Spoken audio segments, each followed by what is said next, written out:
அனைவருக்கும் வணக்கம். டிஎன்பிஎஸ்சிக்கு ரெடி ஆகிட்டு இருக்க ஒவ்வொருவருக்கும் என்னுடைய பதிவு மிகவும் பயனுள்ளதாக இருக்கும் அப்படின்னு நினைக்கிறேன். என்னுடைய பதிவு உங்களுக்கு மிகவும் பயனுள்ளதாக இருந்துச்சு அப்படின்னா ப்ளீஸ் சப்ஸ்கிரைப் மை சேனல். இன்றைக்கி நம்ம தமிழறிஞர்களும் தமிழ் தொண்டும் அதில் முடியரசன் அவர்கள் பற்றி தான் பார்க்க போகிறோம். முடியரசனின் இயற்பெயர் துரைராசு.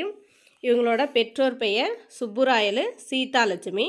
இவர் வீறு கவிராயர் முடியரசன் என்றும் அழைக்கப்படுகிறார். இவர் திராவிட நாட்டின் வானம்பாடி என்றும் அழைக்கப்படுகிறார். இவர் தேனி மாவட்டம் பெரிய குளத்தில் பிறந்தவர்.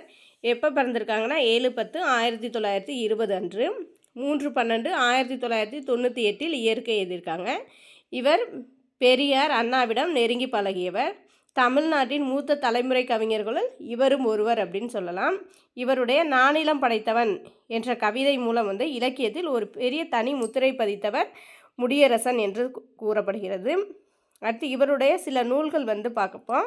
பூங்கொடி, வீரகாவியம், காவியப்பாவை, முடியரசன் கவிதைகள், கவியரங்கில் முடியரசன், ஊன்றுகோல், இளம்பெருவழுதி, பண்டிதமணி, எக்கோவின் காதல், புதியதொரு வீதி செய்வோம், முடியரசன் தமிழ் வழிபாடு, எப்படி வளரும் தமிழ், கவியரங்கில் முடியரசன் 2ஆம் பாகம். இதெல்லாம் இவருடைய சில படைப்புகள்.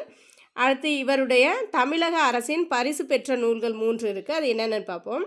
பூங்கொடி 1964 தமிழக அரசின் பரிசு பெற்றிருக்கு. அடுத்து வீரகாவியம் 1966ஆம் ஆண்டு. அடுத்து முடியரசன் கவிதைகள் 1954ஆம் ஆண்டில் தமிழக அரசின் பரிசு பெற்றிருக்கு.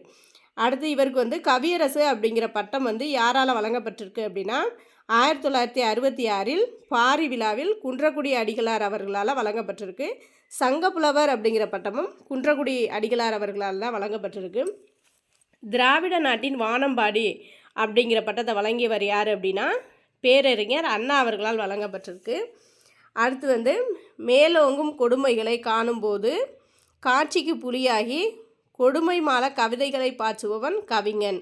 இந்த வரிகளுக்கு சொந்தக்காரர் யாருன்னு பார்த்தோன்னா முடியரசன் அவர்கள் தான். அடுத்து கவிஞன் யார் என்பதற்கு எடுத்துக்காட்டு தான் முடியரசன் அப்படின்னு பெரியார் அவர்களால் போற்றப்பட்டிருக்காரு. தமிழகத்தின் அரசவை கவிஞர் பதவி 2 முறை தேடி வந்த போதும் தம் நேரிய வாழ்வுக்கு தடையாக இருக்கும் அப்படின்னு இந்த பதவியை ஏற்க மறுத்தவர் முடியரசன் அவர்கள்.